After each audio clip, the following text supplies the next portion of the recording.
nang ang basbas ng biyenan mo at ang iyong pagkakanulo ay sabay na sumamba sa sinapupunan ng kaibigan ko sa ospital habang ako'y iniwan mong nag-iisa. Nakalimutan mo na isang tawag ko lang sa aking ama ay sapat na upang gumuho ang iyong trono at gawing abo ang iyong dangal. Pipilitin kang lumuhod sa kahihiyan sa sandaling ang petisyon para sa legal separation na ito ang wawakasan sa bulok mong palabas magpakailanman. Bago magsimula ang kwento, magkomento muna kayo kung taga saan kayong lungsod o bansa. Gusto kong malaman. Huwag kalimutang mag-like, subscribe, at i-activate ang bell para mas lumago pa ang channel na ito. Ang sikat ng araw sa umaga na tumatagos sa siwang ng kortina ay hindi nagbigay ng init kay Sofia. Sa halip, tila hinuhubaran ng liwanag ang kalungkutan na lalong nagpapasikip sa kanyang dibdib. Sa ikapitong buwan ng kanyang pagbubuntis, ang bawat galaw ng sanggol sa kanyang sinapupunan ay dapat sanang maging bukal ng kaligayahan para sa kanilang dalawa. Ngunit para kay Sofia, ang maliit na tibok ng puso na iyon, ang tanging karamay niya sa gitna ng malamig na pakikitungo ni Miguel, ang kanyang asawa. Napangiwi si Sofia nang subukang bumangon mula sa kama. Ang kanyang baywang ay parang may hinihilang mabigat na pabigat, isang pisikal na konsekwensya ng buhay na kanyang dinadala. Sa sulok ng kwarto, abala si Miguel sa pag-aayos ng kanyang kurbata sa harap ng malaking salamin. Ang lalaki ay mukhang makisig sa kanyang navy blue na slim fit polo. Ngunit ang kanyang mga mata, na nasasalamin sa salamin, ay walang natitirang puwang para sa kanyang asawa. Mahal! Mahinang tawag ni Sofia. Paos ang kanyang boses dahil sa antok at pagkahilo. Hindi lumingon si Miguel. Tumikhim lamang ito. Ang kanyang mga daliri ay maliksing nagbubuhol ng kurbata na may matigas na katumpakan. Ano? Huwag mong sabihing may ipapagawa ka na naman. Malilate na ako. Huminga ng malalim si Sofia. Sinusubukang pigilan ang hapdi na nagsisimulang gumapang sa kanyang lalamunan. Ngayon ang schedule ng check-up ko kay Dr. Santos. Nasa huling trimester na ako, mahal. Sabi ng doktor. Importante raw ito para makita ang posisyon ng bata. Pwede mo ba akong ihatid? Sandaling huminto ang mga kamay ni Miguel. Ngunit para lamang bumuntong hininga ng magaspang. Humarap ito kay Sofia na may tingin na parang isang amo sa isang empleyadong nagkamali ng malaki. Sofia, ilang beses na nating pinag-usapan to. May malaking board meeting sa opisina ngayon. Si Papa mismo ang mangangasiwa. Alam mo kung gaano kahalaga ang proyektong ito sa career ko, di ba? Huwag kang maging makasarili dahil lang sa isang regular na check-up na kaya mo namang gawin mag-isa. Hindi ako makasarili, mahal. Pero ikapitong buwan na to, madalas akong nahihilo bigla. Natatakot lang ako kung may mangyari sa daan. Sagot ni Sofia. Nanginginig na ang boses. Umaasa siyang makikita ni Miguel ang pagod sa kanyang mukha. O kahit man lang hahawakan ang kanyang umbok na tiyan. Bilang suporta. Ngunit ang pag-asang iyon ay naglaho nang bumukas ang pinto ng kwarto nang walang katok. Si Aling Carmen, ang biyena ni Sofia na kasama nila sa bahay, ay pumasok suot ang mamahaling duster. Ang mukha nitong laging makapal sa pulbos ay mukhang mapanlibak. Tinitigan nito si Sofia, na para bang ang kanyang manugang ay isang peste na humahadlang sa tagumpay ng kanyang anak. Naku naman, Sofia! Ang aga-aga. Naglalambing ka na naman. Matinis na sabi ni Aling Carmen. Binabasag ang katahimikan ng silid. Noong pinagbubuntis ko si Miguel, kaya ko pang mag-igib ng tubig sa poso, maglakad papuntang palengke na may bitbit na bayong. Walang ganyang drama na magpapahatid sa asawa. Pupunta ka lang naman sa ospital. Mag-grab ka, makakarating ka. Bakit kailangan mong abalahin ang trabaho ng asawa mo? Yumuko si Sofia. Kinukuyom ang bedsheet. Hindi po ganon, ma. Hindi ito tungkol sa transportasyon, kundi sa suporta. Ang suporta ay nasa dasal, wala sa upuan ng kotse. Matalim na putol ni Aling Carmen. Lumapit ito kay Miguel, at buong pagmamalaking hinaplos ang balikat ng anak. Itong si Miguel, nagsusumikap magtrabaho para sa'yo at sa magiging anak nyo. Dapat nga magpasalamat ka't may asawa kang masipag. Tignan mo si Bea, kaibigan mo. Isang babaeng independent, matagumpay sa negosyo niya. Kahit saan magpunta, Laging nagmamaneho mag-isa, nang walang reklamo. Bakit hindi ka matuto, kahit kaunti sa kanya, para hindi ka maging pabigat? Nang marinig ang pangalan ni Bea, kumirot ang puso ni Sofia. Si Bea ang kanyang matalik na kaibigan mula kolehiyo, ang taong pinagkakatiwalaan niya. Ngunit nitong mga huli, tila lumalayo ito, at nagiging kakaiba, ang marinig ang kanyang biyenan, na ikinukumpara siya sa ibang babae. Sa harap mismo ng kanyang asawa, ay parang hiwa ng kutsilyo. Sa isang sariwang sugat, kinuha ni Miguel ang kanyang briefcase sa ibabaw ng mesa. Tila nakakuha ng lakas mula sa sinabi ng ina. Tama si Mama. Masyado kang maarte, Sofia. Wala akong pakialam. Basta hindi kita maihahatid, bahala ka sa sarili mo. Nang walang kahit isang malambing na paalam o halik sa noo, lumabas si Miguel ng kwarto. Kasunod si Aling Carmen, na patuloy pa ring bumubulong ng mga panunuya tungkol sa mga babae ngayon na sobrang hina. Napatanga si Sofia sa gilid ng kama. Sunod-sunod na pumatak ang kanyang mga luha, binabasa ang duster na suot niya. Ang pagkahilo niya ay napalitan ng paninikip ng dibdib. Pakiramdam niya ay dayuhan siya sa sarili niyang tahanan. Ang lugar na dapat sana'y pinakaligtas na kanlungan ay tila naging isang kulungang puno ng mga mapanghusga. Dahan-dahan siyang bumangon. Kinaladkad ang mga paa patungong kusina para uminom ng tubig. Doon niya nakita si Manang Lita, ang kanilang kasambahay sa loob ng 2 taon, na nag-aayos ng mesa. Agad lumapit si Manang Lita nang makita ang namumugto niyang mga mata. Ma'am Sofia, okay lang po kayo?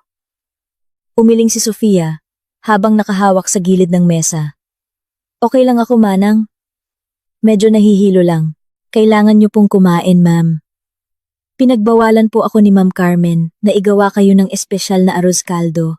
Ang sabi niya, kung anong nasa mesa, yun lang daw po ang kainin niyo, para hindi kayo maging maarte. Pero palihim ko pong tinago yung gatas niyo para sa buntis sa ilalim ng aparador. Tinitigan ni Manang Lita si Sofia nang may malalim na awa, bilang isang piping saksi sa araw-araw na nangyayari. Alam ni Lita kung gaano kadalas makatanggap ng emosyonal na pasakit si Sofia mula sa asawa at biyenan nito. Ngumiti ng mapait si Sofia. Salamat, Manang. Salamat sa pag-aalala mo. Ang katotohanan iyon ay tumama kay Sofia ng malakas. Sa bahay na ito, isang estranghero pa ang may mas malaking malasakit kaysa sa mga taong tinatawag niyang pamilya. Naalala niya ang kanyang ama, si Mr. De La Cruz. Kung alam lang ng kanyang ama, kung paano tratuhin ang kanyang nag-iisang anak na parang walang halaga. Marahil ay isang malaking bagyo ang tatama sa karera ni Miguel. Ngunit sa lahat ng panahon, palagi niyang tinatakpan ang mga pagkukulang ni Miguel sa harap ng kanyang ama. Gusto niyang pangalagaan ang dangal ng kanyang asawa, ngunit ngayong umaga, may nabasag sa kalooban ni Sofia. Ang emosyonal na pasakit na naipon sa loob ng maraming buwan, ay tila umabot na sa sukdulan. Hinaplos niya ang kanyang tiyan. Ang maliit na nilalang sa loob ay tila nakakaramdam din ng kalungkutan ng kanyang ina. Hindi pwedeng magpatuloy si Sofia ng ganito. Kung hindi niya maaasahan si Miguel, kailangan niyang asahan ang kanyang sarili. Ngunit sa ibang paraan, bumalik si Sofia sa kwarto. Binaliwala niya ang pagkahilo at nagsimulang mag-ayos. Isinuot niya ang kanyang pinakamagandang maternity dress. Naglagay ng kaunting kolorete sa kanyang maputlang mukha para magmukhang sariwa. Hindi siya pupunta sa ospital na may mukha ng isang biktima. Habang hawak ang kanyang bag, binuksan ni Sofia ang isang drawer. Nandoon ang isang lumang business card na ibinigay ng kanyang ama, ang personal na contact ng lihim na assistant ng kanyang ama, na karaniwang nag-aasikaso ng mga emergency. Kinuha ni Sofia ang kanyang telepono. Nanginig ang kanyang mga daliri bago siya mag-type ng isang maikling mensahe. Hindi niya direktang tinawagan ng ama para magsumbong. Hindi pa ito ang tamang panahon, ngunit gumawa siya ng isang maliit na desisyon na palagi niyang iniiwasan dahil sa takot na masaktan ang ego ni Miguel.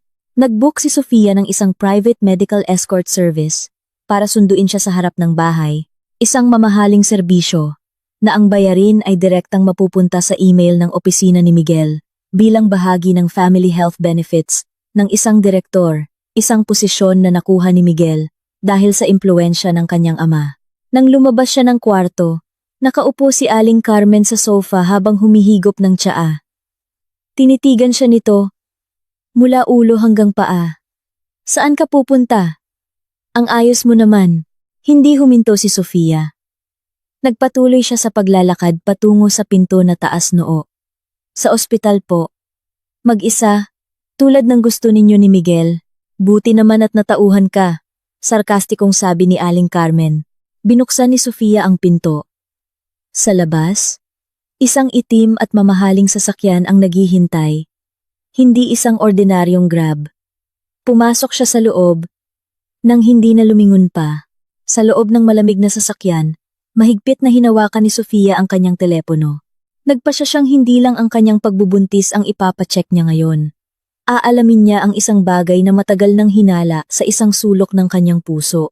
Isang bagay ang sigurado. Simula sa sandaling ito, titigil na si Sofia sa pagiging masunuring asawa para lang pangalagaan ang damdamin ng mga taong hindi naman kailanman nag-alaga sa kanya. Habang nakaupo sa likod ng itim na sasakyan na tahimik na bumabagtas sa kalsada ng lungsod, nakaramdam si Sofia ng kakaibang kaba sa kanyang dibdib. Hindi na ito simpleng kalungkutan na nagpapahina sa kanya, kundi isang matalas na kaba. Ang kanyang desisyon na gamitin ang pasilidad ng opisina ni Miguel ay isang maliit na deklarasyon na mayroon pa siyang pangil. Kahit na sa ngayon ay pakiramdam niya, ay isa siyang ibon na may bali ang pakpak. Tumingin siya sa bintana. Pinagmamasdan ang mga gusaling mabilis na lumilipas. Sinusubukang ilihis ang kanyang isipan. Mula sa pananakit ng kanyang puson, na paminsan-minsan ay sumusulpot dahil sa tensyon. Pagdating sa ospital, magalang siyang pinagbuksan ng pinto ng driver. Bumaba si Sofia. Naramdaman ang malamig na hangin mula sa lobby. Ngunit biglang natigilan ang kanyang mga hakbang sa mismong pasukan. Ang kanyang mga mata ay napako sa isang puting sedan, na pamilyar sa kanya, nakaparada hindi kalayuan sa lobby. Ang plaka nito, ang palamuti sa salamin, kahit ang maliit na gasgas sa bumper na hindi niya sinasadyang nagawa noong nakaraang taon. Iyon ang kotse ni Miguel. Bumilis ang tibok ng puso ni Sofia. Halos sumabog ang kanyang dibdib. Hindi ba't sinabi ni Miguel na may malaking board meeting kasama ang kanyang ama? Hindi ba't sinigawan siya nito kaninang umaga dahil sa tingin nito ay nakakaabala siya? Nagulo ang isip ni Sofia. May sakit ba si Miguel? May bigla bang nangyari kaya kailangan niyang pumunta rito, nang hindi nagsasabi? Isang maliit na pag-asa ang sumagi sa kanyang isipan, na baka nakonsensya si Miguel, at nagpa siyang sundan siya. Binilisan ni Sofia ang kanyang mga hakbang, binalewala ang bigat sa kanyang baywang. Pumasok siya sa lobby na puno ng tao. Ang kanyang mga mata ay ligaw na hinahanap ang kanyang asawa. Ngunit ang kanyang natagpuan makalipas ang ilang sandali ay hindi lamang sumira sa kanyang pag-asa, kundi dumurog sa buong pagkatao niya bilang isang asawa. Sa pasilyo patungo sa OBGYN clinic, nakita sila ni Sofia. Naroon si Miguel, ngunit hindi siya nag-iisa. Sa kanyang kanan, si Aling Carmen ay naglalakad nang may masayang mukha. Isang ngiti na hindi pa kailanman nakita ni Sofia sa biyenan. At sa kaliwa ni Miguel, isang babae na nakasuot ng pastel-colored na maternity dress, na gawa sa seda ang maingat na naglalakad. Ang babaeng iyon ay si Bea.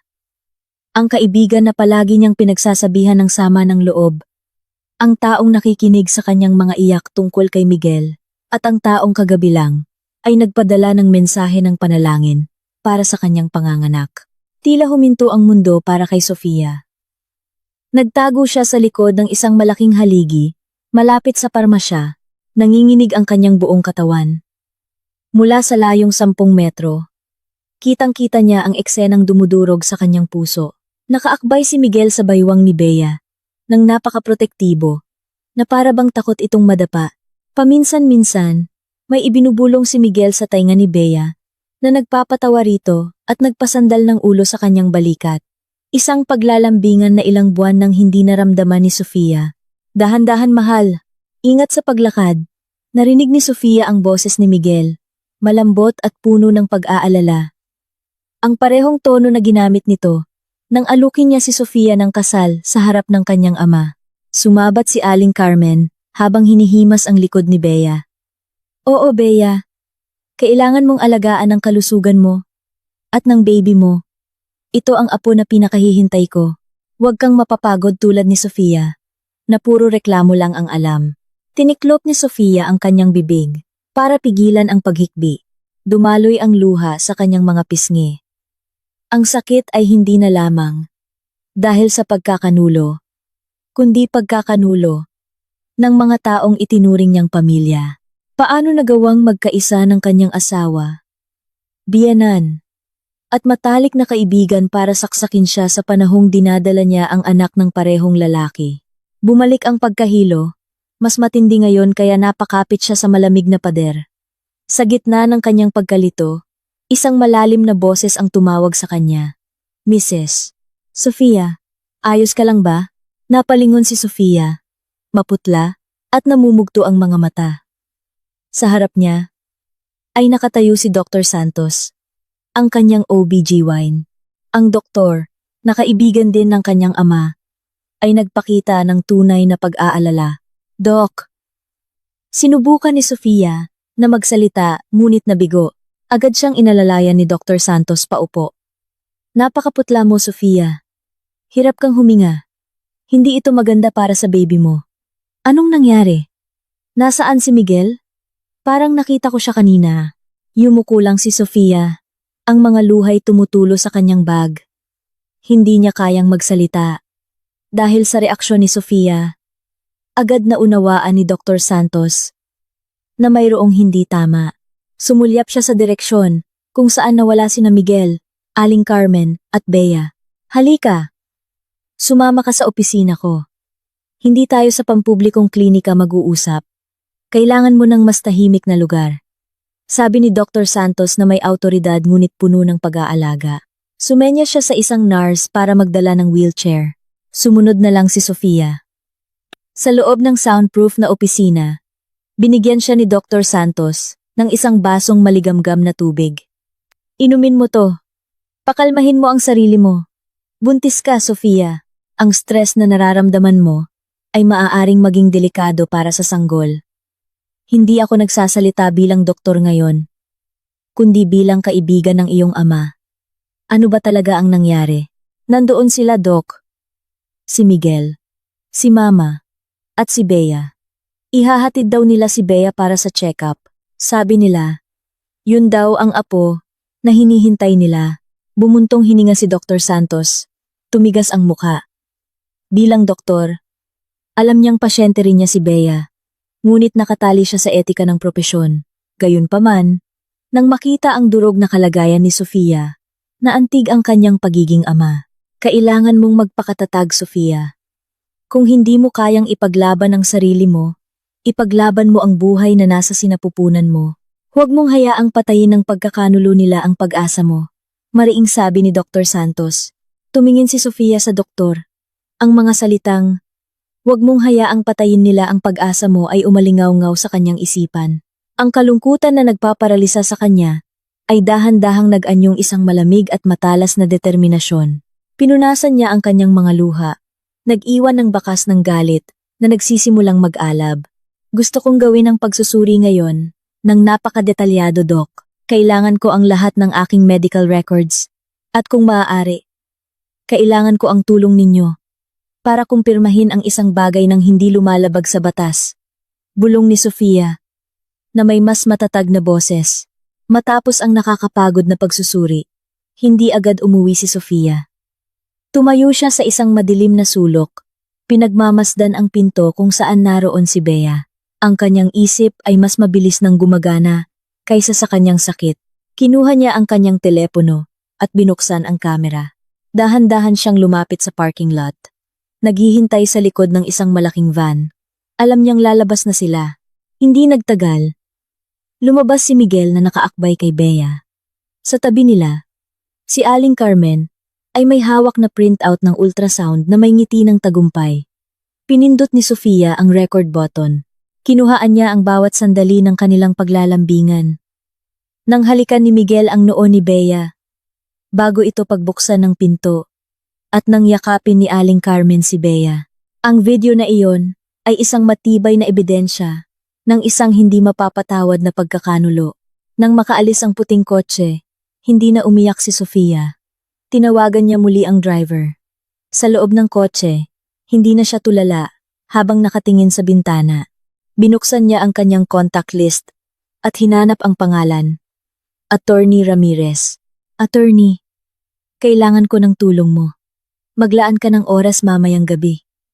Kailangan nating mag-usap tungkol sa batas. Malamig na sabi ni Sofia nang sagutin ang tawag. Pinatay niya ang tawag. Binuksan niya ang kanyang gallery. Tinitigan ang kanilang wedding photo na wallpaper ng kanyang telepono. At nang walang pag-aalinlangan, pinalitan niya ito ng isang itim na screen.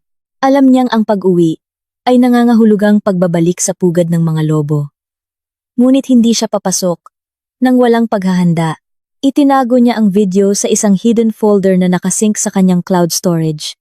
Isang maliit na hakbang na sisiguraduhin niyang hindi matutuklasan ni Miguel na nag-aakalang siya ang pinakamatalino. Ang malamig at amoy antiseptikong sahig ng ospital ay tila gumapang sa balat ni Sofia. Pinapatigas ang daloy ng kanyang dugo. Sa likod ng malaking haligi, dahan-dahan siyang napaupo, ngunit ang pisikal na sakit ay walang-wala kumpara sa bigat sa kanyang dibdib. Niyakap niya ang kanyang tiyan, sinusubukang protektahan ang kanyang sanggol mula sa makamandag na usapan, ilang metro lamang ang layo. Huwag ka nang masyadong gumalaw, Bea. Tandaan mo ang sabi ng doktor. Napakahalaga ng pagbubuntis mong yan. Ang boses ni Aling Carmen ay malutong. Puno ng proteksyon na hindi kailanman nakuha ni Sofia. Pinikit ni Sofia ang kanyang mga mata. Okay lang po ako, ma. Inaalagaan naman po ako ni Miguel. Medyo nasusuka lang po sa umaga. Siyempre, aalagaan kita. Sagot ni Miguel. Ang boses ay puno ng katiyakan. Walang bahid ng pagsisisi. Mag-focus ka lang sa kalusugan mo at ng baby natin. Ako na ang bahala sa bahay para hindi ka guluhin ni Sofia. At pagkatapos ay lumabas ang mga salitang iyon, ang huling pako sa kabaong ng tiwala ni Sofia. Salamat sa Diyos! Bulong ni Aling Carmen. Totoo, masaya talaga ako. Ikaw talaga ang ideal na manugang, Bea. Maganda, independent, at higit sa lahat, nagbibigay ka ng karangalan. Sa pamilyang ito sa pamamagitan ng pagdadala ng anak ni Miguel. Hindi tulad nung isa. Ang pagbubuntis pa lang, puno na ng drama at pabigat. Hindi na ako makapaghintay na maging opisyal na kayo. Tiniklop ni Sofia ang kanyang bibig. Ang hikbi ay nanatili sa kanyang lalamunan, halos pasabugin ang kanyang dibdib. Ideal na manugang. Ang mga salitang iyon ay paulit-ulit sa kanyang isipan. Kaya pala, hindi lang siya pinagtaksilan. Siya ay nasa proseso ng sistematikong pagpapalit. Ang kanyang biyenan ay hindi lang galit sa kanya, kundi naghahanda na ng upuan para sa ibang babae sa kanilang hapagkainan. Biglang umikot ang paligid ni Sofia. Ang ilaw sa pasilyo ay masyadong maliwanag. Naramdaman niyang nauubos ang hangin, ang imahe ni Miguel na nakaakbay kay Bea, at ang ngiti ng tagumpay ni Aling Carmen ang huling nakita niya bago magdilim ang kanyang paningin.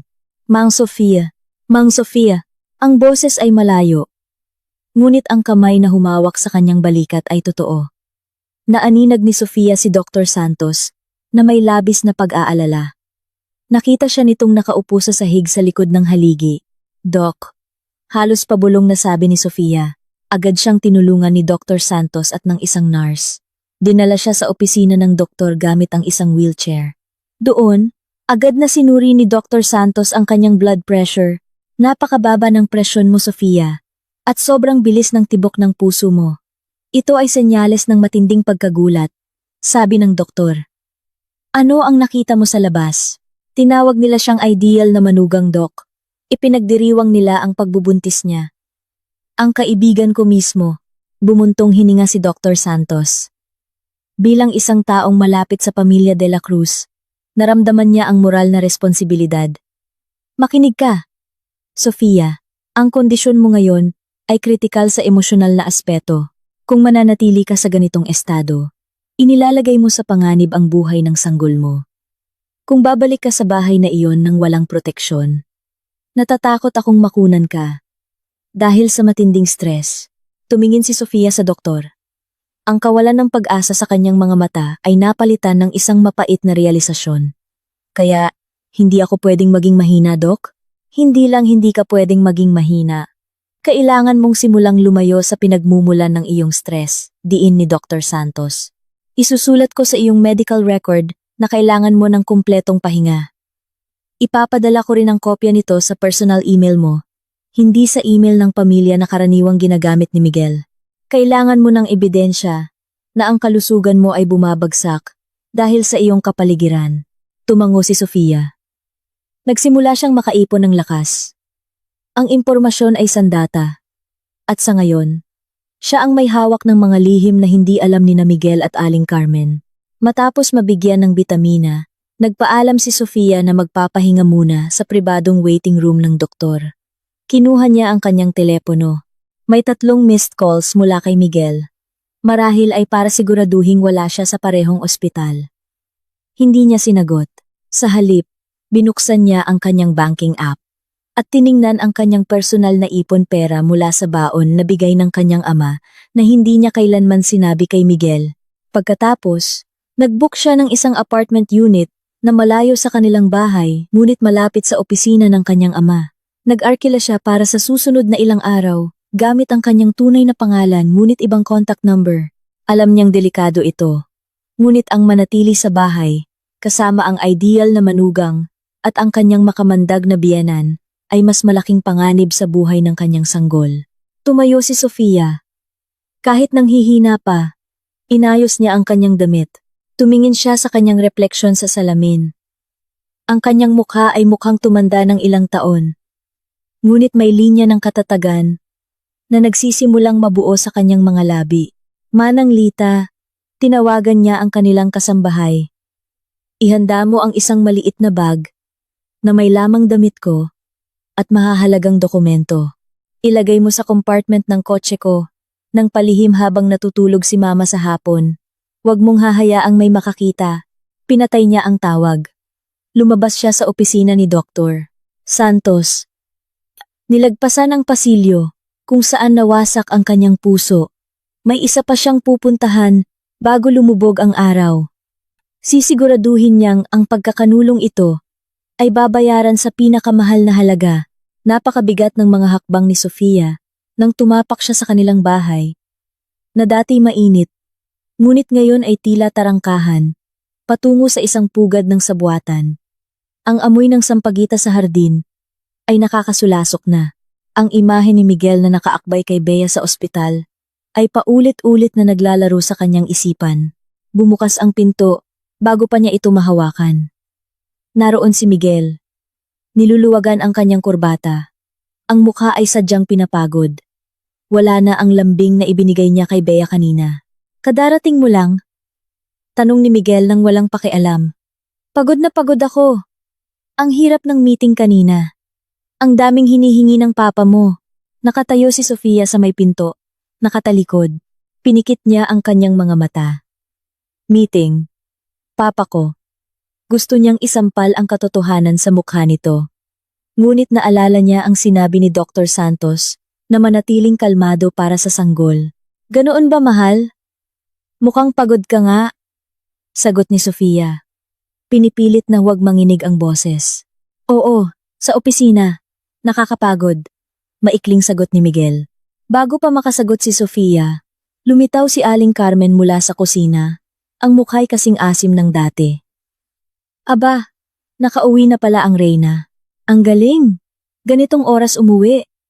Alam mo bang ang gulo ng bahay? Ano bang ginagawa mo bilang asawa? Paseo-paseo lang sa ospital gamit ang magarang kotse ng opisina? Habang ang asawa mo'y nagpapakapagod? Galing po ako sa check-up, ma. Bumagsak po ang kondisyon ko doon, mahinang sabi ni Sofia. Palusot.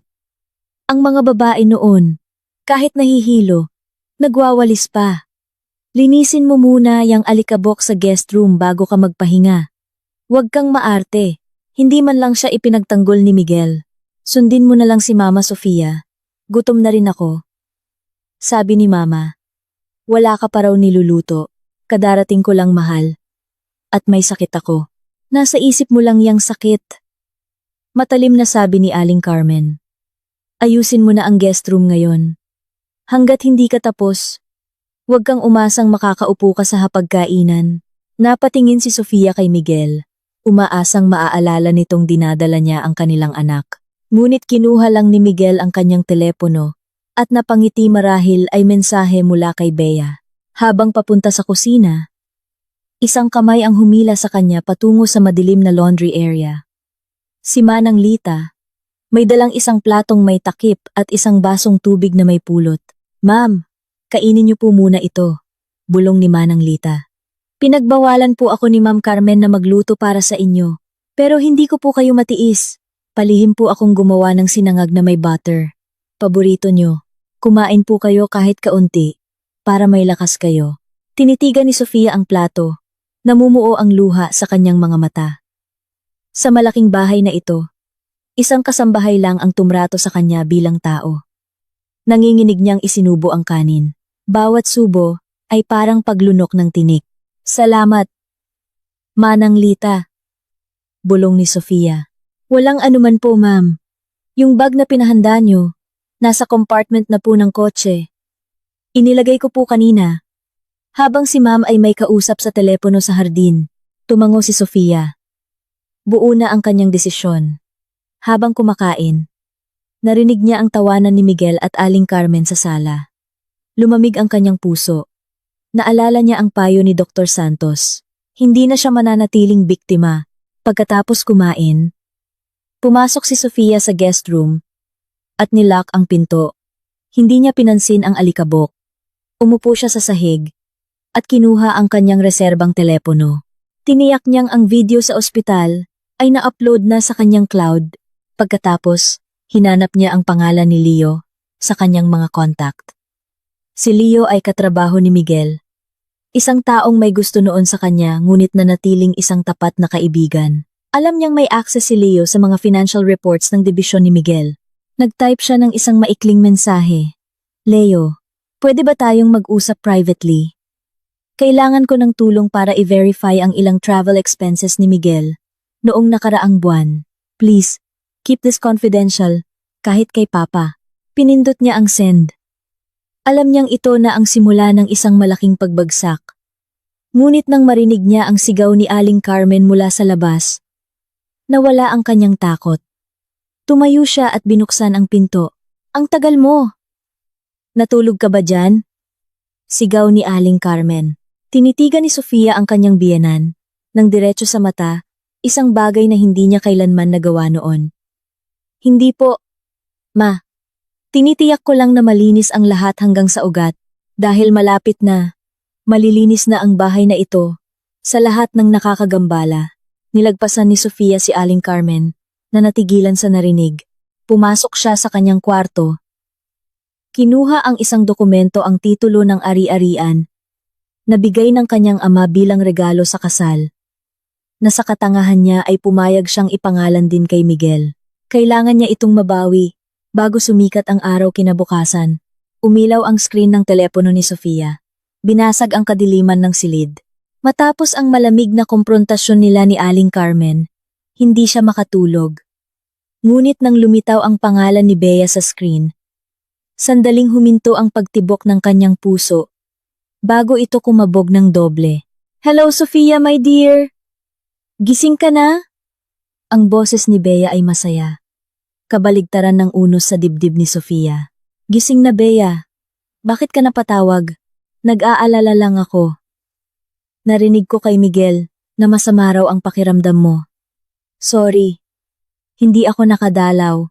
Sobrang busy sa butik." Pinikit ni Sofia ang kanyang mga mata. Busy sa butik. Ang imahe ni Bea na nakayakap kay Miguel sa ospital ay muling sumagi sa kanyang isipan. "Okay na ako, Bea. Salamat sa pag-aalala. Mabuti naman." "Ay, alam mo ba? May client na nagbigay sa akin ng bonus. Tignan mo. Sinend ko sa WhatsApp mo. Ang ganda.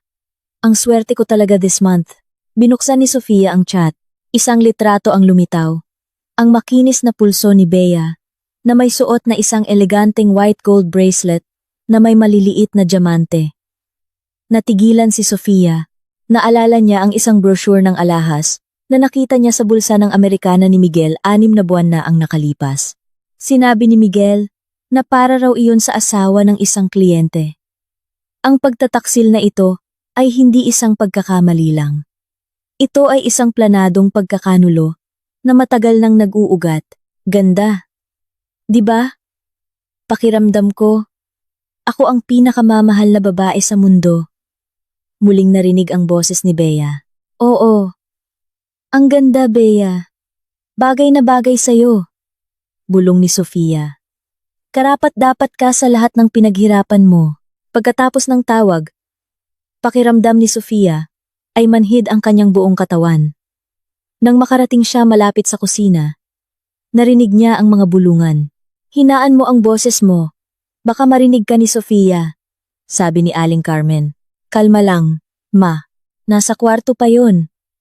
Pagod siguro sa drama kahapon, sagot ni Miguel.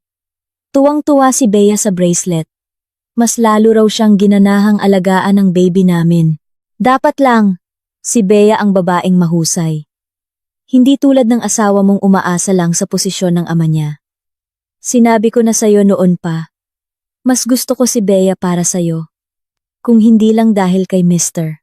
De La Cruz, hindi ako papayag na pakasalan mo si Sofia. Sabar ma, malapit nang maging ligtas lahat ng ari-arian na nakapangalan sa aming dalawa. Kapag nanganak si Bea, may malakas tayong dahilan para dahan-dahang iwan si Sofia.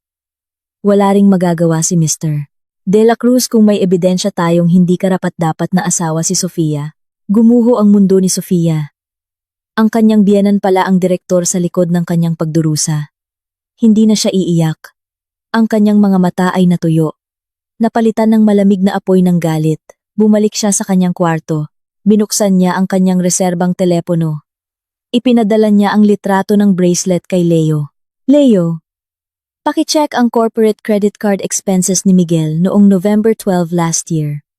Kailangan ko ng resibo ng pagbili mula sa jewelry store na ito. Alam kong labag ito sa patakaran. Pero ipinapangako kong ligtas ang posisyon mo sa ilalim ng proteksyon ng aking ama. Alam niyang naglalaro siya ng apoy. Ngunit wala siyang pagpipilian. Kailangan niyang patunayan na ang kanyang asawa ay hindi lamang taksil sa pag-ibig, kundi isang magnanakaw na gumagamit ng pera ng kumpanya para sa kanyang kalaguyo. Biglang may kumatok ng malakas. Sofia! Lumabas ka! Ihanda mo ang almusal ng asawa mo. Itinago ni Sofia ang telepono, huminga ng malalim, at isinuot ang maskara ng isang masunuring asawa. Bago buksan ang pinto, kinuha niya ang susi ng apartment na inarkila niya kahapon. Opo ma, ihahanda ko na po. Kailangang kumain ni Miguel ng marami para maging malakas siya sa haharapin niya ngayong araw, kalmadong sabi ni Sofia. Ang pagduduwal na sumalakay sa kanya ngayong umaga ay hindi na dahil sa pagbubuntis, kundi dahil sa lason mula sa usapan ni na Miguel at Aling Carmen. Ang malaman na ang kanyang asawa ay hindi lang nangangaliwa, kundi may basbas pa ng biyenan para palitan siya, ay nagpahirap sa bawat sulok ng bahay. Nakatayo si Sofia sa harap ng salamin sa banyo, ang mukha'y maputla. Katatapos lang niyang magsuka ng tumunog ang doorbell. Ang abogada niyang si Attorney Ramirez. Pagbukas ng pinto, hinarang siya ni Aling Carmen. May sakit si Sofia. Kung hindi importante, wag mo siyang istorbohin. Hindi natinag si Attorney Ramirez. Pumasok ito at nang makita si Sofia, ang kanyang mukha ay nabalot ng pagkabigla. Sofia, anong nangyari sa'yo? Mukha kang hindi kumain ng 1 linggo. Dinala siya ni Attorney Ramirez sa kwarto at nilak ang pinto. Doon, ikinuwento ni Sofia ang lahat. Ang kanyang abogada ay nagngit-ngit sa galit. Mga hayop sila, sabi ni Attorney Ramirez. Ginagamit nila ang kabaitan mo at ang posisyon ng ama mo at ngayon gusto ka nilang itapon. Sofia, makinig ka. Ang pag-iyak ay hindi sila mapipigilan. Kailangan natin ng bala. Kailangan ko ng pisikal na ebidensya, mga litrato, recordings, at lahat ng transaksyon sa pera. Pero hindi ba't labag sa batas ang mag-record sa sariling bahay? Tanong ni Sofia. Ito ay tungkol sa kaligtasan mo at ng iyong anak. Sa batas ng pamilya, Ang ebidensya ng pagkakanulo at pag-abandona ay susi. Paliwanag ni Attorney Ramirez. Sabay abot ng isang maliit na recording device na hugis teddy bear keychain. Ilagay mo ito sa mga lugar kung saan sila madalas mag-usap. At isa pa, manatili kang mahina at masunurin sa harap nila. Hayaan mo silang maging kampante. Dahil doon sila magkakamali. Tumango si Sofia. Naramdaman niya ang bagong lakas hindi para manatili, kundi para wasakin sila. Nang hapon na iyon, habang nagpapaalam si Attorney Ramirez, dumating si Miguel. Nagkunwaring ngumiti ang abogada. Nice to meet you, Mr. Miguel. Marami nang naikwento si Sofia tungkol sayo. Pag-alis ng abogada, pumasok si Sofia sa banyo. Mabilis at tahimik niyang inilagay ang teddy bear recorder sa ilalim ng isang mesa sa sala. Isang lugar kung saan madalas mag-usap sina Miguel at Aling Carmen sa gabi. Habang inaayos ito, bumulong siya sa sarili. Sige, mag-usap kayo. Hanggat gusto nyo. Makikinig ako sa lahat. Lumabas siya sa sala, nagbigay ng isang maliit at peking ngiti kay Miguel. Habang sa bulsa ng kanyang duster, hinihintay niya ang mensahe mula kay Leo na maaaring magdala ng balita tungkol sa mga iligal na transaksyon ng kanyang asawa. Ang bawat tunog ng orasan sa sala ay parang martilyo sa ulo ni Sofia. Matapos ilagay ang recorder, ang pagtulog ay naging isang nakakapagod na pagbabantay. Ngunit ang tensyon ay umabot sa sukdulan kinabukasan nang ang pinto ay bumukas ng malakas habang si Miguel ay dapat nasa opisina pa. Pumasok si Aling Carmen, masayang masaya, akay-akay si Bea na nakasuot ng mamahaling maternity dress. Pasok, Hija! Huwag kang mahiya. Bahay din ito ng magiging asawa mo, sabi ni Aling Carmen. Tumayo si Sofia. Anong ibig sabihin nito? Ma, tinanggal ni Bea ang kanyang salamin. Hi, S. Sorry, biglaan. Pinapunta ako ni Mama, kasi may masarap daw na merienda dito. Huwag mo siyang tawaging Mama, malamig na sabi ni Sofia. Sumugod si Aling Carmen. Hoy, Sofia, mag-ingat ka sa pananalita mo. Espesyal na bisita si Bea. Dala-dala niya ang paborito kong apo. Mas masela ng kondisyon niya kaysa sayo na puro reklamo. Sofia, ipagtimpla mo siya ng juice at balatan mo ng mansanas. Natigilan si Sofia. Hindi ako katulong, Ma. At si Bea ay hindi bisitang dapat pagsilbihan. Sa bahay na ito, anong sabi mo? Nanlisik ang mga mata ni Aling Carmen. Isa ka lang asawang pabigat. Bilisan mo, nagkunwaring nahihilo si Bea. Hayaan na po, Ma. Aalis na lang ako. Hindi, dito ka lang. Sigaw ni Aling Carmen. Hintayin mo. Malapit nang umuwi si Miguel. Tiyak na hindi niya magugustuhan ang pagtrato sa iyo ng tamad niyang asawa. Sakto namang dumating si Miguel. Mula sa pagkabigla, ay napalitan ito ng saya nang makita si Bea. Anong nangyayari dito? Tanong ni Miguel. Nilapitan si Bea at binaliwala si Sofia. Itong asawa mo. Pinagtimpla ko lang ng juice si Bea. Pero sinabihan pa niya ng masama. Sumbong ni Aling Carmen. Tumingin si Miguel kay Sofia. Nag-aapoy sa galit. Ano na naman to, Sofia? Bisita natin si Bea. Buntis siya. Bakit ka ganyan? Kerida siya, Miguel. At dinala mo siya dito sa harap ko. Sigaw ni Sofia. Bumuhos ang luha. Biglang napahawak si Bea sa kanyang dibdib. Hirap huminga. Miguel, ang dibdib ko. Nahihilo ako. Nataranta si Miguel at niyakap si Bea. Huwag kang umarte, Bea, sabi ni Sofia. Muhing-muhi sa palabas. Tama na, sigaw ni Miguel. Nang subukang lumapit ni Sofia, itinulak siya ni Miguel ng malakas. Tumalsik si Sofia. Tumama ang kanyang baywang sa matulis na kanto ng mesa bago siya bumagsak sa sahig. Isang matinding sakit ang gumapang sa kanyang katawan. Napaungol siya. Hawak ang tiyan. Natigilan si Miguel. May bahid ng pagsisisi. Ngunit hinila siya ni Aling Carmen. Hayaan mo siya. Umaarte lang yan. Tignan mo si Bea. Totoong nahihirapan. Dalhin mo na siya sa guest room. Binuhat ni Miguel si Bea papasok sa kwarto nang hindi na lumingon kay Sofia. Bago isara ang pinto, binigyan ni Aling Carmen si Sofia ng isang ngiti ng tagumpay. naiwan si Sofia sa sahig. Ang sakit sa kanyang puso ay naging yelo. Sa loob ng guest room, ang kanyang asawa ay inaalagaan ng ibang babae, habang siya, ang legal na asawa, ay nakasubsob sa sahig. Tumakbo si Manang Lita mula sa kusina. Namumutla. Tinulungan niya si Sofia na tumayo. Diyos ko, ma'am. Okay lang po kayo? Hindi sumagot si Sofia. Ang kanyang mga mata ay nakatutok sa mesa kung saan naroon ang recorder. Alam niyang ang lahat ng nangyari ang sigaw ni Miguel. Ang pagtulak, ang pag-amin ni Aling Carmen, ay na-record lahat. Pagpasok sa kwarto, kinuha ni Sofia ang kanyang reserbang telepono. Ang kanyang mga kamay ay hindi na nanginginig sa takot, kundi sa kontroladong galit. Kinuha niya ang isang litrato ng dokumento mula sa briefcase ni Miguel, isang resibo ng down payment para sa isang bahay na nakapangalan kay Bea, kung saan si Miguel ang guarantor.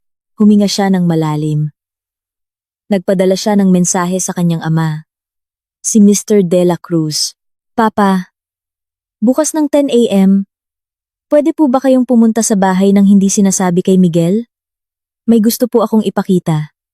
Tungkol po ito sa kinabukasan ng inyong apo. Pagkatapos ipadala, agad niyang binura ito. Humiga siya. Alam na ang pag-imbita sa kanyang ama ay isang desisyon na wawasak kay Miguel. Ngunit alam din niya na simula ngayon, wala na siyang tahanang babalikan kung hindi niya wawasakin muna ang kulungang ito. Ang natitirang sakit sa kanyang baywang dahil sa pagtulak ni Miguel ay nagsilbing paalala ng kanyang naubos na pasensya. Nakahiga si Sofia. Naririnig ang tawanan ni Aling Carmen at Bea sa sala. Naramdaman niyang isa siyang dayuhan. Bawat alaala ng paghingi ni Miguel na magtipid siya ay nagpapasikip sa kanyang dibdib. Pinaniwalaan niya lahat. Ngunit isang mensahe mula kay Leo ang nagpabago sa lahat. Sinend ko na sa secret email mo yung documents. Mas malala pa sa inaakala natin. Binuksan ni Sofia ang kanyang laptop. Ang kanyang mundo ay gumuho. Sa screen, nakalista ang mga transaksyon sa corporate credit card at mga reimbursement ni Miguel. Mga mamahaling hapunan sa mga pets ang sinabi niyang nag-overtime siya at kumain lang ng instant noodles. Pagbili sa isang luxury bag boutique ang bag na suot ni Bea kahapon. Bayad sa arkila ng apartment ang address kung saan nakatira si Bea. Hindi kapos sa pera si Miguel. Ninanakawan niya ang kumpanya ng ama ni Sofia para sa kanyang kerida, habang ang buntis niyang asawa ay pinagtitipid para sa panganganak. Hayop. Bulong ni Sofia. Ang luhang pumatak ay hindi dahil sa lungkot, kundi sa matinding galit. Tumawag si Leo. Nakita mo na, Napakababaw ni Miguel. Inilagay niya lahat ng gastusin para kay Bea sa budget ng isang malaking proyekto. Higit pa sa sapat to para kasuhan siya. Estafa at abuse of authority. Pwede siyang makulong. Natahimik si Sofia. Ang pagsira kay Miguel ay nangangahulugang pagdadamay sa pangalan ng kanyang ama. Ngunit ang hayaan siyang magpatuloy ay mas malaking kahihiyan.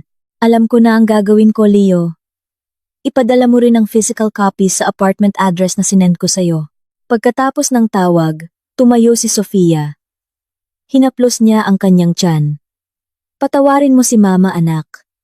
Kailangan kong wasakin ang papa mo para magkaroon ka ng isang tapat na kinabukasan. Pumasok si Aling Carmen sa kwarto nang walang katok. Hoy! Tamad! Tumawag si Miguel. Hindi raw siya makakauwi. May emergency meeting daw sa labas ng bayan. Huwag mo siyang istorbohin. Heto, plansahin mo tong mga labada. Sa bunton ng damit, nakita ni Sofia ang isang seda na scarf hindi sa kanya. Amoy pabango ni Bea. Meeting ng investors. Isang kasinungalingang nakakadiri. Hindi niya pinansin ang mga labada. Pumunta siya sa kanyang aparador. Kinuha ang isang susi ng safety deposit box sa opisina ng kanyang ama. Isang emergency access na ibinigay sa kanya. Tahimik siyang pumunta sa opisina ni Miguel sa bahay. Isang lugar na bawal pasukan. Nakalak ang pinto. Kinapa niya ang ibabaw ng kanilang wedding picture na nakasabit sa dingding. Isang susi. Pagpasok, naghalungkat siya. Hindi pera ang hanap niya, kundi mga company stamp at personal checkbook. Sa ilalim ng drawer, nakita niya ang isang selyadong brown envelope. Confidential asset ownership documents. Pinunit niya ito. Sa loob, isang titulo ng lupa para sa isang villa sa Tagaytay na binili noong nakaraang buwan. Nakapangalan kina Bea at Miguel. Ito ay isang sistematikong paglilipat ng yaman ng kanyang pamilya. Bigla, nakarinig siya ng mga yapak. Mabilis at mabigat si Miguel. Umuwi ng maaga. Natigilan si Sofia. Itinago niya ang envelope sa ilalim ng kanyang duster, sa ibabaw ng kanyang tiyan, at tumayo sa likod ng mesa nang bumukas ang pinto. Ang tensyon sa opisina ay halos nahihipo. Nakatayo si Miguel sa may pinto. Ang mga matay mapanuri, nakatitig kay Sofia. Ang brown envelope ay tila nag-aapoy sa ilalim ng kanyang damit. Anong ginagawa mo dito, Sofia? Sinabi ko nang huwag kang papasok dito, nang walang pahintulot. Mahina, ngunit may pagbabantang sabi ni Miguel. Hinahanap ko, yung baby book. Mahal, baka naiwan ko dito. Kailangan ko yung schedule ng bakuna. Lumapit si Miguel, ang mga matay nakapako sa mukha ni Sofia. Naghahanap ng libro sa nakalock na drawer? Sa tingin mo, tanga ako? Nang akmang hahalughugin siya ni Miguel, isang matinding sakit ang tumusok sa puso ni Sofia. Hindi ito ordinaryong pulikat. Ito ay isang mainit at nakakaparalisang sakit. Aray, mahal, masakit. Bulong ni Sofia. Drama na naman, sabi ni Miguel. Gusto mo lang ilihis ang usapan. Hindi nakasagot si Sofia. Bumagsak siya sa sahig. Nanginginig ang kanyang mga kamay. At doon, naramdaman niya ang isang mainit at basang likido na dumadaloy. Sa puting sahig, isang patak ng matingkad na pulang dugo ang lumitaw. Sinundan ng isa pa. Mahal, may dugo. Nanginginig niyang sabi. Natigilan si Miguel. May bahid ng pagkasindak sa kanyang mukha. Ngunit isang boses mula sa pinto, ang sumira sa anumang natitirang konsensya. Miguel, bilisan mo. Naghihintay na si Bea sa kotse. Si Aling Carmen, nakabihis ng magara. Tiningnan niya si Sofia, nang may pandidiri. Ano na naman to? Baka spotting lang yan. Huwag kang maarte, Sofia. Dinudugo siya. Ma, nag-aalangang sabi ni Miguel. Palusot lang yan, para hindi ka matuloy sa celebration ng pagbubuntis ni Bea. Sigaw ni Aling Carmen. Hinihila ang anak. Ang celebration na ito ay para sa tunay kong apo, hindi sa isang laging nagpapasakit ng ulo. Nariyan si Manang Lita. Hindi sa isang laging nagpapasakit ng ulo. Siya na ang bahala diyan. Tumingin muli si Miguel kay Sofia. Sa isang banda, ang kanyang asawa na dinudugo. Sa kabila, ang kanyang ambisyon, ang kanyang ina, at ang babaeng mas mahalaga sa kanya. Mahal, dalhin mo ako kay Dr. Santos. Pakiusap ni Sofia. Tumawag ka na lang ng Grab. Hindi ko pwedeng i-cancel to. Tungkol to sa paggalang kay Bea. At sa pamilya niya, malamig na sabi ni Miguel. Bago tumalikod at sumunod sa ina, ang papalayo nilang mga yabag ang pinakamasakit na tunog na narinig ni Sofia. Inabando na siya. Sa ospital, nakahiga si Sofia na may dextrose. Nailigtas ang sanggol. Ngunit ang babala ni Dr. Santos ay mas matindi. Sofia, ito na ang huling babala ng katawan mo. Isa pang matinding emosyonal na dagok.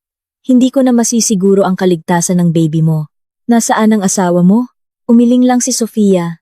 Ang luhay dumadaloy. Busi po siya, Doc. Sa TV sa kwarto, isang social media gossip page ang nagpost ng isang story. Sina Miguel, Aling Carmen, at Bea, masayang nagtatawanan sa isang mamahaling restaurant na may banner. Gender reveal and Thanksgiving for Bea's pregnancy. Nadurog ang puso ni Sofia. Habang ipinaglalaban niya ang buhay ng kanyang anak, ipinagdiriwang ng kanyang asawa ang pagbubuntis ng iba. Gamit ang perang ninakaw sa kumpanya ng kanyang ama, kinuha ni Sofia ang kanyang telepono. Hinanap niya ang numero ng kanyang ama. Sa sandaling marinig ang boses ni Mr. De La Cruz, gumuho ang kanyang depensa. Hello, Sofia. Anak, bakit ka napatawag? Papa. Humagulgol si Sofia. Papa, tulungan niyo po ako. Sofia, anong nangyari? Nasaan ka? Nag-aalalang tanong ng ama. Ata, nasa ospital po ako pa. Dinugo po ako. At si Miguel, iniwan niya ako para I celebrate ang pagbubuntis ng ibang babae. Natahimik si Mr. De La Cruz. Ngunit naririnig ni Sofia ang kanyang mabigat na paghinga. May relasyon po sila ni Bea pa. Ginagamit niya ang pera ng kumpanya para bilhan si Bea ng bahay at alahas. Nasa akin po lahat ng ebidensya. May recordings po ako. Isang mahaba at nakakatakot na katahimikan. Hintayin mo ako dyan, anak. At tandaan mo, simula sa sandaling ito, hindi mo na kailangang tawaging asawa ang lalaking yan. Patay na siya, para sa pamilya natin. Pagkatapos ng tawag, isang malaking bigat ang nawala sa balikat ni Sofia. Ngunit alam niya ngayon palang magsisimula ang tunay na bagyo. Kinuha niya ang brown envelope. Nagpadala siya ng mensahe kay Attorney Ramirez. Attorney, isagawa na ang Plan B. Hindi lang tayo maghihiwalay. Gusto kong wala siyang matira. Kahit pambili ng damit, hindi niya kakayanin. Pinikit ni Sofia ang kanyang mga mata. Hahayaan niyang ang sakit sa kanyang tiyan, ang maging paalala na simula bukas, hindi na siya ang malambing na Sofia. Siya ang bagyo na wawasak sa buhay ni Miguel. Ang tunog ng heart monitor sa VIP room ng ospital ay tila nagbibilang ng natitirang pasensya ni Sofia. Pumasok si Mr. De La Cruz. Ang kanyang mukha'y nababalot ng matinding galit. Nang makita ang kanyang anak na nakahigat maputla, nanginig ang kanyang balikat. Sofia! Nanginginig ang boses ni Mr. De La Cruz. Patawarin niyo po ako pa. Matagal ko na po kayong niloloko. Bulong ni Sofia. Huwag kang humingi ng tawad, anak. Ako ang dapat humingi ng tawad. Dahil hindi ko namalayang ang ahas na inalagaan ko sa opisina ay isang lobong kumakain sa sarili kong anak. Inabot ni Sofia ang brown envelope. Nandito po lahat pa. Hindi lang ang relasyon nila ni Bea, kundi lahat ng ebidensya kung paano niya ginamit ang kumpanya para sa babaeng yon. Ninakawan po kayo ni Miguel sa pamamagitan ko. Binuksan ni Mr. De La Cruz ang envelope. Habang binabasa ang bawat pahina, lalong namumula ang kanyang mukha. Dumating si Attorney Ramirez kasama si Leo. Mr. De La Cruz, handa na po ang draft, sabi ni Attorney Ramirez. Base sa ebidensya, hindi lang ito legal separation. Kaso ito ng estafa at abuse of authority. Tumayo si Mr. De La Cruz. Hindi na isang ama kundi isang CEO na handang wasakin ang kalaban. I-file mo na ang petisyon ngayon din, attorney. Ayokong may matirang kahit isang ari-arian sa pangalan ni Miguel. Siguraduhin mong lalabas siya sa kasal na ito na damit lang sa katawan ang dala. Bumaling siya kay Leo. Bumalik ka sa opisina. Bigyan kita ng full access. Ihanda mo ang kumpletong report ng gastos ni Miguel sa huling 2 taon. Gusto kong bawat sentimong ninakaw niya ay maging bala na wawasak sa kanyang karera magpakailanman. Opo, sir. Nalock ko na po ang data para hindi niya mabura ang digital footprint niya, sagot ni Leo. Nakinig si Sofia. May halong ginhawa at pait. Pinapanood niya ang pagguho ng buhay ng lalaking minsan niyang minahal. Ngunit nang maalala niya ang sakit, nang iwan siya ni Miguel para kay Bea, nawala ang lahat ng awa. Papa, tawag ni Sofia. Paano si Aling Carmen? Mararamdaman din ng babaeng yan ang resulta ng basbas na ibinigay niya. Lahat ng tinatamasa nila ay pag-aari ng kumpanya. Kapag sinisante ko si Miguel, mawawalan sila ng tirahan. Pag-alis ni na Attorney Ramirez at Leo, bumalik ang katahimikan.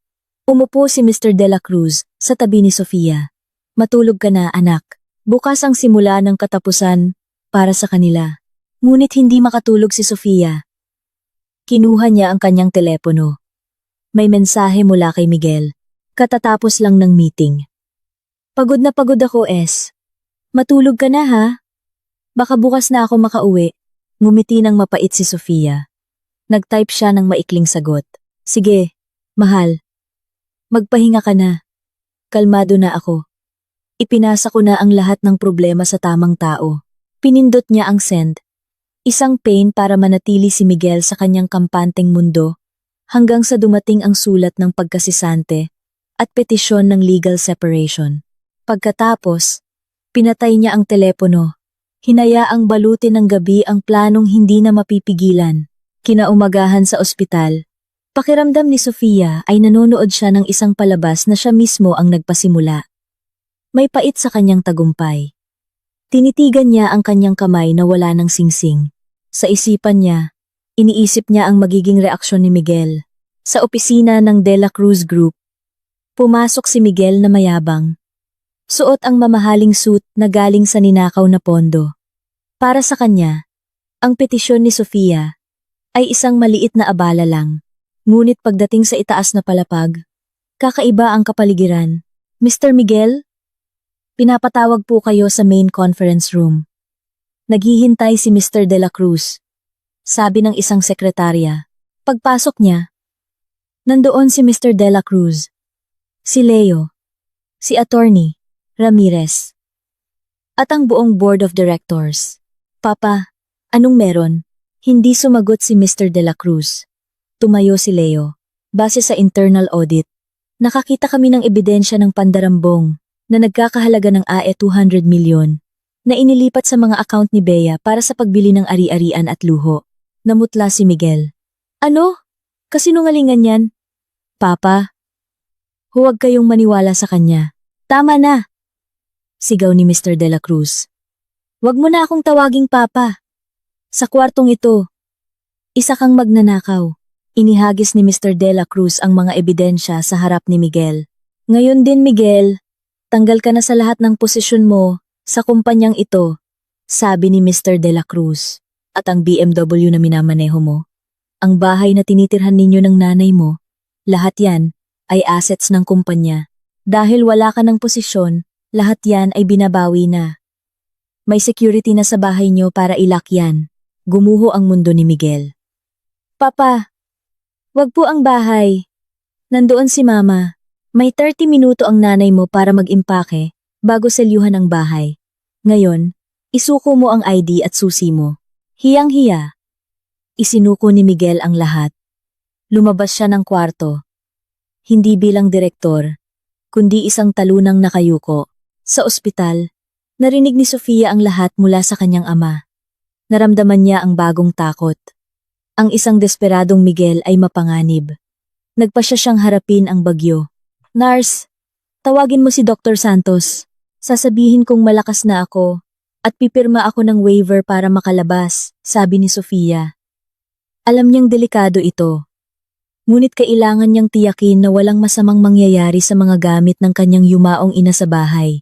Nagpasya siyang bumalik sa gitna ng digmaan. Kahit na isugal ang natitira niyang lakas, napakagaan ngunit marupok ang mga hakbang ni Sofia habang naglalakad sa pasilyo ng ospital. Matapos masaksihan ang pag-alis ng mga gamit sa kanilang bahay mula sa loob ng kotse ng kanyang ama, bumalik siya sa ospital. Ang mga hiyawan ni Aling Carmen at ang mga bulungan ng mga kapitbahay ay malinaw pa sa kanyang alaala. Pagbalik sa kanyang kwarto, umupo siya. Pagod ang katawan ngunit nagngingit-ngit ang kalooban. May pait sa kanyang tagumpay. Biglang bumukas ang pinto. Si Miguel, gusot ang damit, magulo ang buhok, at namumula ang mga mata. Sofia. Paos ang boses ni Miguel. Lumabas ka. Malamig na sabi ni Sofia. Hindi siya lumabas. Sa halip, lumuhod siya sa sahig. Sofia, patawarin mo ako. Umiiyak siya. Wala na ang lahat. Iniwan ako ni Bea. Kaya pala, naaalala mo lang na may asawa ka kapag wala na siya? Mapanuyang sabi ni Sofia. Masama siyang babae. Nang malaman niyang tanggal na ako sa trabaho, kinuha niya lahat ng alahas. At iniwan ako sa kalye. Ngayon ko lang nalaman na ikaw lang ang tapat. Ikaw lang ang nagmahal sa akin. Pakiusap. Bawiin mo ang petisyon. Magsisimula tayo ulit. Huwag mo akong hayaang mawasak. Sinubukan niyang hawakan ang kamay ni Sofia, ngunit mabilis itong iniwas ni Sofia. Pagmamahal? Mali ka, Miguel. Minahal kita, dahil akala ko may dangal ka. Ngayon alam kong isa ka lang magnanakaw. Hindi mo ako minahal. Minahal mo ang yaman ng pamilya ko. Hindi, nalinlang ako ni Bea at ni Mama. Ang nanay mo, nasa presinto siya ngayon dahil sinubukan niyang saktan ang security. Pareho lang kayo. At ang anak na ito, Hinaplos ni Sofia ang kanyang tiyan. Mas magiging masaya siya nang walang amang nagnakaw sa sarili niyang lolo. Sofia, pakiusap. Wala akong pera kahit pangkain. Gusto mo ba akong mamatay sa lansangan? Ang makita ang lalaking dati niyang sinasamba na nagmamakaawa para sa pera ay nakakadurog ngunit nagpatigas sa kanyang puso. Hindi siya umiiyak dahil sa pagsisisi, kundi dahil nawala ang kanyang luho. Ang buhay o kamatayan mo ay hindi ko na problema, Miguel. Muntik na akong mamatay sa bahay na yan dahil sa inyo. Pero nagpakasaya kayo. Ngayon, danasin mo ang naramdaman ko. Dumating si Mr. De La Cruz kasama ang dalawang security. Ilahas niyo siya. Nagpumiglas si Miguel, sumisigaw. Sofia! Asawa mo ako! Nawala ang kanyang mga sigaw sa pasilyo. Pinikit ni Sofia ang kanyang mga mata. Isang huling luha para sa nakaraan. Niyakap siya ng kanyang ama. Tapos na ang lahat. Anak. Ngunit alam ni Sofia na hindi pa. Habang nagmamakaawa si Miguel kanina, nakatanggap siya ng isang text mula sa isang hindi kilalang numero. Isang litrato ni Bea, sa labas ng isang illegal na abortion clinic. Ang puso ni Sofia ay naguluhan. Taksil si Bea, ngunit ang nasa sinapupunan nito ay kadugo ng dinadala niya. Tumayo si Sofia at lumabas ng kwarto. Iniwasan ang kanyang ama. Mayroon siyang isang huling bagay na kailangang gawin bago niya tuluyang isara ang kabanatang ito. Hindi niya hahayaang may isa pang kasalanang mangyari sa ilalim ng kanyang anino, kahit na mga hulugan ito ng pagharap sa kanyang pinakamalaking kaaway. Sa huling pagkakataon, lumipas ang mga linggo. Ang ulan sa labas ng bintana ng ospital ay humupa na. Nag-iwan ng amoy ng basang lupa. Para kay Sofia, ito ay simbolo ng paglilinis. Matapos ang panahong puno ng kasinungalingan, nararamdaman niyang ang luma niyang balat ay natuklap na. Napalitan ng isang bago at matalas na kamalayan. Nasa wheelchair si Sofia, tinutulungan ni Manang Lita, ang tanging tapat na naiwan mula sa kanyang nakaraan. Naghihintay si Mr. De La Cruz sa lobby para ihatid siya pauwi sa kanyang tahanan noong bata pa siya. Ngunit sa dulo ng pasilyo, lumitaw muli sina Miguel at Aling Carmen. Mukhang miserable si Miguel. Gusgusin ang damit. Si Aling Carmen ay nakasuot ng kupas na duster. May hawak na plastic bag. Lumuhod muli si Miguel sa harap ni Sofia. Sofia, pakiusap. Wala na akong lahat. Pinunit ni Bea ang sanggol namin at umalis. Wala akong bahay. Walang trabaho. Pakiusap. Bawiin mo ang petisyon. Magiging alipin mo ako habang buhay. Basta bigyan mo lang ako ng matitirhan. Lumapit din si Aling Carmen. Anak, patawarin mo kami. Matanda na ako. Hindi ko kayang tumira sa masikip na apartment. Tinitigan sila ni Sofia. Walang awa, kundi sukdulan na pagkasuklam. Inalis niya ang kamay ni Miguel sa kanyang paa. Mr. Miguel. Malinaw at walang emosyon ang boses ni Sofia. Pinatawad ko na kayo para sa sarili kong kapayapaan. Pero wag mong isipin na ibig sabihin nito ay babalikan kita. Sabi mo, wasak ka na dahil nawala ang trabaho at bahay mo. Para sa akin, wasak ka na mula pa noong araw na yun sa ospital. Nang yakapin mo si Bea, at hayaan ang nanay mong laitin ako. Sa sandaling yun, namatay ang respeto ko sa'yo. Bilang asawa, at kapag namatay ang respeto, walang pag-ibig na makapagbabalik nito. Tumingin siya kay Aling Carmen. At para sa inyo ma, tama kayo. Hindi ako tinuruan ng papa ko na maging mapaghiganti. Pero tinuruan niya akong malaman kung kailan titigil sa pagbibigay ng puso sa mga taong walang puso. Magsama kayong mag-ina. Hindi ba't yan ang gusto ninyo? Sofia, kaya mo kaming makitang naghihirap? Sigaw ni Aling Carmen. Hindi sumagot si Sofia. Sumenyas siya kay Manang Lita na itulak ang wheelchair, nilagpasan sila. Narinig niya ang iyak ni Miguel sa sahig. Pinagtitinginan ng mga tao isang lalaking nawalan ng lahat dahil sa sariling kasakiman. Isang buwan ang lumipas. Nakatayo si Sofia sa balkonahe ng bahay ng kanyang ama. Mas malakas na siya.